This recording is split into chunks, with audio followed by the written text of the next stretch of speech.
नमस्ते, मैं रफीक सुलेमान हूं और आप क्लाउड सिंप्लीफाइड देख रहे हैं।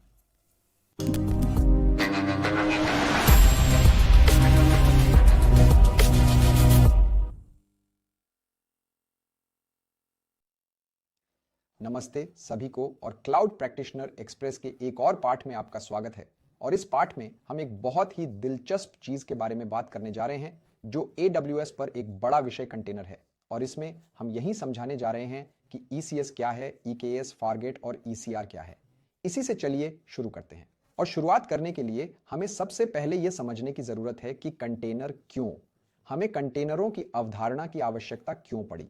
और आपको एक बहुत ही सरल उदाहरण देने के लिए आइए कल्पना करें कि अगर हमारे पास कोई व्यक्ति डेवलपर के रूप में काम कर रहा है, अपनी मशीन पर एक निश्चित कोड विकसित कर रहा है, कोड का परीक्षण कर रहा है, तो कोड ठीक काम कर रहा है।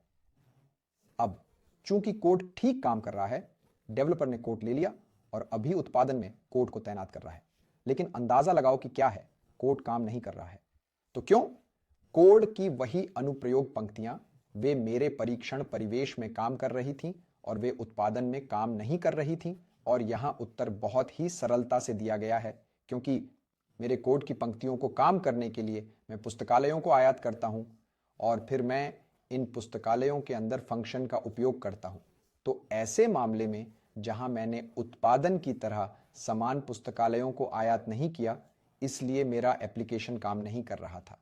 तो समाधान यह है कि मुझे उत्पादन परिवेश के अंदर समान पुस्तकालयों को आयात करने की आवश्यकता है, इसलिए मेरा कोड काम करेगा। और ठीक यही समस्या है जिसे कंटेनरों ने हल कर दिया है। तो कंटेनरों के साथ मैं क्या करूं? कंटेनरों के साथ मैं वही करता हूं जिसे हम आई पैकेज कहते हैं। इसलिए मैं अपने एप्लीकेशन कोड को किसी लाइब्रेरी या किसी निर्भरता के साथ पैकेज करता हूं जिसकी इस कोड को आवश्यकता होती है, और मैं उन्हें एक साथ पैकेज करता हूं। तो अब अगर मुझे पता है कि मेरा कंटेनर मेरे परीक्षण परिवेश के अंदर ठीक काम कर रहा है, तो मुझे अच्छी तरह से पता है कि यह मेरे उत्पादन वातावरण के अंदर भी ठीक काम करेगा, क्योंकि इसमें सभी निर्भरताएं हैं कि इसे चलाने की आवश्यकता हो सकती है। यह बहुत बहुत अच्छा है। और कुछ शब्दावली और सॉफ्टवेयर नामों को भी समझने के लिए जिनका हम यहां उपयोग करने जा रहे हैं। और कंटेनर छवियों के लिए हमारे पास डॉकर कंटेनर नामक कुछ चीज है, इसलिए यहां हम डॉकर कंटेनरों का उपयोग करते हैं। अब अगली चुनौती यह होगी कि मैं अपने कंटेनरों का प्रबंधन कैसे करूं और कैसे व्यवस्थित करूं। यदि मैं इसे परीक्षण वातावरण के लिए उपयोग कर रहा हूं, तो मैं अपनी मशीन का उपयोग कर रहा हूं। उदाहरण के लिए मैं कई कंटेनर चला रहा हूं। मैं कंटेनरों को मैन्युअल रूप से लॉन्च और समाप्त कर रहा हूं। यह बिल्कुल ठीक है अगर मेरे पास सिर्फ एक परीक्षण वातावरण हो, सिर्फ एक मशीन हो।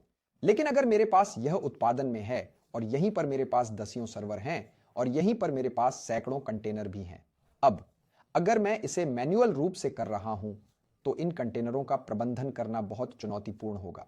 और इसीलिए मुझे एक ऊंची परत की आवश्यकता है। मुझे अपने कंटेनरों को प्रबंधित करने के लिए एक ऑर्केस्ट्रेशन परत की आवश्यकता है। और यहां यह आता है, या जिसे हम कुबरनेट्स कहते हैं। तो कुबरनेट्स ये उस सॉफ्टवेयर प्लेटफॉर्म का नाम है जिसका उपयोग मैं अपने कंटेनरों को व्यवस्थित और प्रबंधित करने के लिए कर सकता हूं। तो आइए थोड़ा विस्तार से समझें कि मैं प्रबंधन और ऑर्केस्ट्रेशन के साथ क्या करूं। सबसे पहले मेरा प्रबंधन सॉफ्टवेयर यह पता लगा रहा है कि क्या मेरे पास नए कंटेनरों को तैनात करने के लिए इन सर्वरों पर पहले से ही संसाधन उपलब्ध हैं। और फिर यह कंटेनरों के जीवन चक्र को बनाए रखता है, जिसका अर्थ है नए कंटेनर लॉन्च करना या उन कंटेनरों को समाप्त करना जिनकी उदाहरण के लिए मुझे अब आवश्यकता नहीं है। और अंत में प्रबंधन या ऑर्केस्ट्रेशन सॉफ्टवेयर यह मेरे कंटेनरों के स्वास्थ्य का पता लगा रहा है।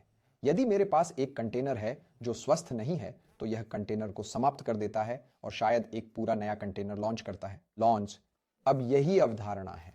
अब आइए देखें कि मैं AWS पर कंटेनर कैसे तैनात करूं।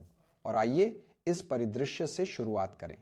यदि मेरे पास पहले से ही आधार है और मैं आधार कुबरनेट्स कंटेनरों पर चल रहा था और अब मैं क्लाउड पर माइग्रेट करना चाहता हूं, तो मैं EKS नामक पहली सेवा से शुरुआत कर सकता हूं। और EKS का मतलब इलास्टिक कुबरनेट्स सर्विस है।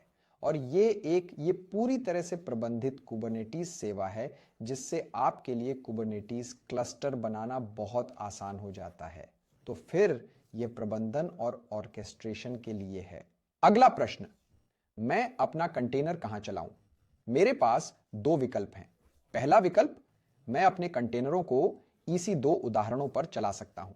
इसलिए उदाहरण के लिए मुझे EC को 2 उदाहरणों का प्रावधान करने की आवश्यकता है और फिर मुझे अपने कंटेनर लॉन्च करने की जरूरत है जो संसाधनों से लेंगे इस EC के 2 उदाहरण। वह पहला प्रकार है।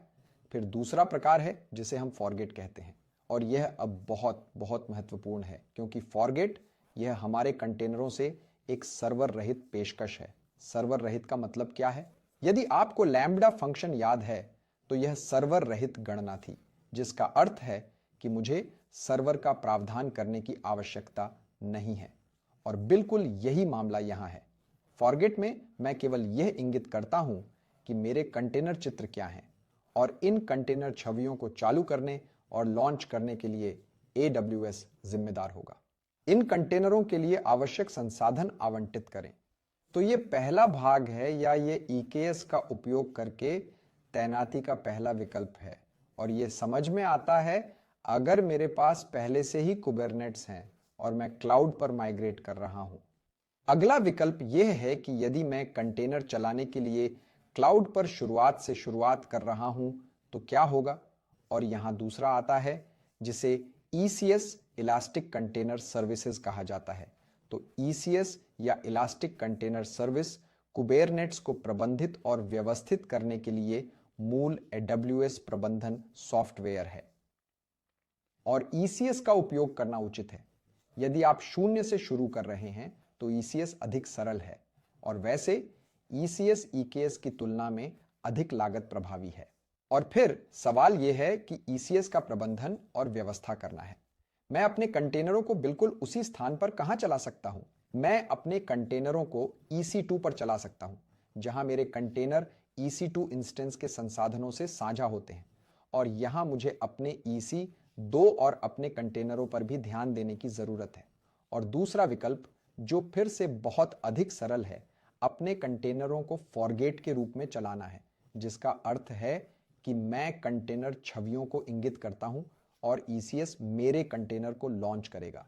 लेकिन क्या लगता है, मुझे अपने बारे में चिंता करने की जरूरत नहीं है। संसाधन ये AWS की जिम्मेदारी होगी। तो ये AWS पर कंटेनर चला रहा है, इसीलिए डॉकर कंटेनरों का प्रबंधन कुबेरनेट्स द्वारा किया जाता है। और AWS पर क्लाउड पर मैं इसे EKS के माध्यम से कर सकता हूं, या मैं इसे ECS के माध्यम से कर सकता हूं। और फिर आखिरकार मुझे एक जगह की जरूरत है जहां मैं अपने कंटेनर रख सकूं। तो मैं अपने कंटेनर कहां रखूं? मैं अपने कंटेनरों को अपनी रजिस्ट्री नामक किसी चीज में संग्रहित करता हूं, और AWS पर हमारे पास ECR नामक यह सेवा है, और ECR का अर्थ इलास्टिक कंटेनर रजिस्ट्री है। बहुत सरलता से यह वह जगह है जहां मैं अपने कंटेनर चित्र संग्रहित करता हूं। तो ECR आपके डॉकर कंटेनरों को स्टोर करेगा, तैनात करने का प्रबंधन करेगा। तो यह वैकल्पिक है। इसलिए यदि मैं अपने कंटेनरों को सार्वजनिक रूप से संग्रहित करना चाहता हूं तो मेरे पास सबसे प्रसिद्ध डॉकर हब हो सकता है। लेकिन डॉकर हब और ECR के बीच बड़ा अंतर, डॉकर हब एक सार्वजनिक रजिस्ट्री है, कोई भी डॉकर हब का उपयोग कर सकता है। लेकिन ECR एक लाभ के रूप में ECR एक निजी रजिस्ट्री हो सकती है। इसलिए केवल मेरे द्वारा ECR पर डाले गए कंटेनर चित्र ही मेरे लिए उपलब्ध हैं। और यह ECR पर एक अतिरिक्त लाभ है, यह एक निजी रजिस्ट्री हो सकती है जो केवल मेरे खाते के लिए उपलब्ध है। और अंत में ECR अन्य AWS सेवाओं के साथ बहुत अच्छी तरह से एकीकृत होता है। यह एक मूल AWS सेवा है जो ECR है। तो इसके साथ हमने यह पाठ पूरा किया, जहां हमने कंटेनरों के कई विकल्पों के बारे में बताया जो मैं AWS पर कर सकता हूं। तो शुरुआत में हमने डॉकर कंटेनरों के बारे में बात की। मैं कुबेरनेट्स के माध्यम से उन्हें कैसे प्रबंधित करूं, मैं AWS क्लाउड पर प्रबंधन कैसे करूं, ये EKS के माध्यम से या ECS के माध्यम से है। और फिर मैं अपनी कंटेनर छवियां कहां सहेजूं, मैं उन्हें ECR पर सहेजता हूं। इसीलिए मुझे आशा है कि यह पाठ काफी सरल हो गया होगा। भले ही आपके पास कंटेनर पृष्ठभूमि नहीं है, मुझे आशा है कि यह पाठ अब भी आपके लिए समझ में आएगा और आप यह अंतर करने में सक्षम होंगे कि यहाँ किसी भी सेवा का उपयोग करने का मामला कब है। इसके साथ ही देखने और अगले पाठों में मिलने के लिए आपका बहुत बहुत धन्यवाद।